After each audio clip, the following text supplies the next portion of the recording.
तनाव धेरै छ। तनाव दिने कारणहरू धेरै छन्। अब अरूको कुरा के गरौँ जब तनाव मलाई भेडै छ। हेलो एभ्रिवान, मेरो नाम अरविन्द र म एउटा सामान्य केटो हुँ। हुन्छ नि, केही कुरो गर्नुभन्दा अगाडि नै त्यसको परिमाणको कल्पना बाँचिसक्ने। यस मै हुँ। कसैले यसलाई ओभरथिङ्क पनि भन्छ, तर म चाहिँ मान्दिनँ।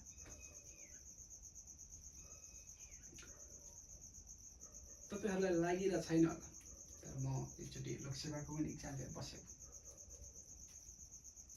त्यो फर्म भएको दिन त निद्रा लागेको थिएन।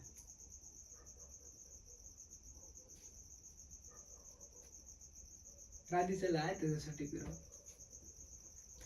अनुसन्धान विभागमा अप्लाई गरेको थिएँ जलेश्वरबाट। म सानो हुँदाखेरि हामी साथीहरू 4-5 जना मिलेर चोर पुलिस खेल्थ्यौँ क्या। अनि त्यहाँ चाहिँ म चोर बन्न रुचाउँथेँ, चोर बन्न मात्र, किनकि मलाई थाहा थियो म ठुलो भएपछि पुलिस त बनिहाल्छु, पुलिस नभए आर्मी त पक्का। आर्मी पनि भएन भने हवलदार त ठुक्का छ मेरो त्यहाँ भनेर। म सानो हुँदाखेरि मेरो ठुल्ठुलो सपनाहरूमा डन्ठे चाहिँ सबभन्दा तल्लो स्तरमा थियो मेरो। त्यो चाहिँ ग्यारेन्टेड हो है भनेर, ब्याकअपमा त्यो छ नि छ भनेर टक्क गएर छाती फैलाएर त्यही डन्ठाले ड्याम भनेर के सल्भ गरिदिने क्षमता र आत्मबल बोकेर हिँडेको थिएँ म त्यो सानो हुँदाखेरि। पछि पो थाहा भयो त्यही डन्ठाले ड्याम खसेर हान्ने मिल्दो रहेछ भने। खैर,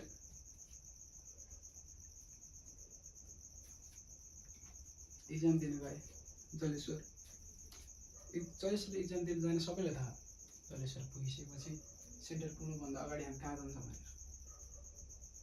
यस, मन्दिर। जो जानु भएन, जसलाई आइडिया छैन उनीहरूलाई भने त्यहाँ एउटा मन्दिर छ जलेश्वरमा, सेन्टरकै छेउछाउमा पर्छ लगभग। अनि तपाईँ हप्तामा जुनसुकै दिन जानु, महिनामा जुनसुकै दिन जानु, सबै छोडिदिनु। तपाईँ वर्षमा होल इयरमा जुनसुकै दिन जानु, त्यो मन्दिरमा पूजा गर्ने आउने भन्दा धेरै इक्जाम दिन आउनेहरूको सङ्ख्या हुन्छ। इक्जाम दिन आउनेहरू धेरै हुन्छ नि त। म नि गएँ मन्दिरमा, यसो चारैतिर हेरेँ, सबैजना घोप्टो मुन्टो लाएर पढिरहेको थियो कि भगवान्लाई देखाउन पढे जस्तो गरे कि थाहै भएन। मैले ध्यान पनि दिएन। किन दिनु? म अर्कोचोटि जलेश्वर आउनै पाउँदैन, किनकि मलाई थाहा छ म ड्युटीमा हुन्छु। सरकारी काम, त्यो पनि इन्भेस्टिगेसन डिपार्टमेन्टको काममा छोडेर फेरि जलेश्वर घुम्न आउनु।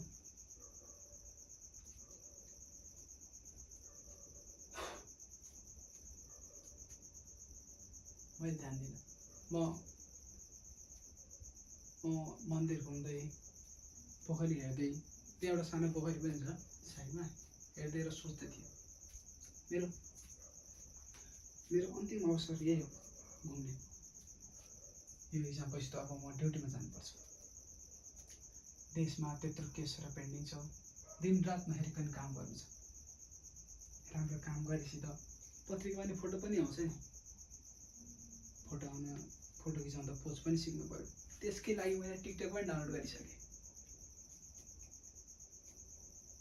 आफूसँग भन्दै र डोल्दै म आफैसँग कुरो गरिरहेको थिएँ कि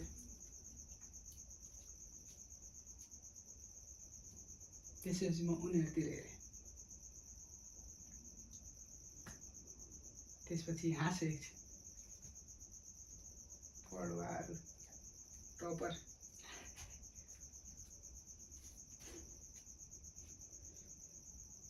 बिचरा मलाई उनीहरूलाई देखेर माया पनि लाग्यो। बिचराहरूलाई थाहा नै छैन कुन बेला के गर्ने भनेर। यही त घुम्ने बेला हो। यो पछि त हामी बुढो हुन्छौँ।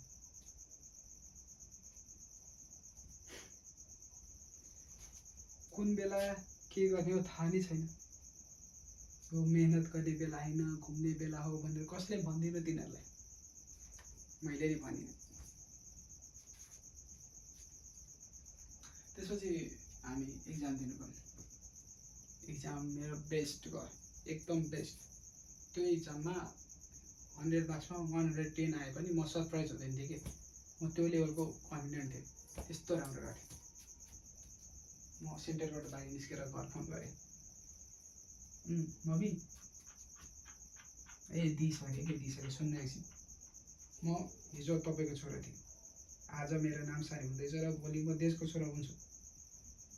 भोलि गएर बाटोमा आएर त्यहाँ छोराले यो गर्दैन त्यो गर्दैन नभन्नु भनेर फोन राखेँ। पारिवारिक समस्या स्वयमै सुल्झाउनुपर्छ।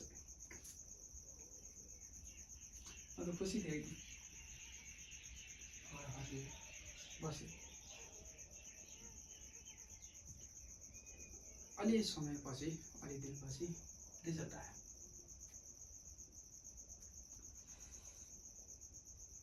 म एकदम खुसी थिएँ तबसम्म, एकदम चिलमा।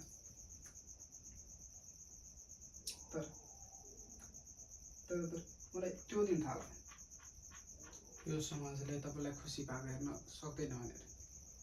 म त्यो दिन एकदम पक्का भएँ। मलाई फेल पारिदियो, जानी हो, जानी नि हो। म फेल कसरी हुन सक्छु? म फेल कसरी हुन सक्छु? म त्यो दिन दही चिनी खाएर गएको थिएँ इक्जाम दिन। म फेल कसरी हुन सक्छु? सबैजनालाई राम्रो लाग्यो होला, सायद नलागे पनि सकेसम्म सेयर र गरिदिनु होला साथीभाइहरूसँग। ल सब्सक्राइब गर्न नबिर्सिनु होला भन्दै हस् त, बाई बाई।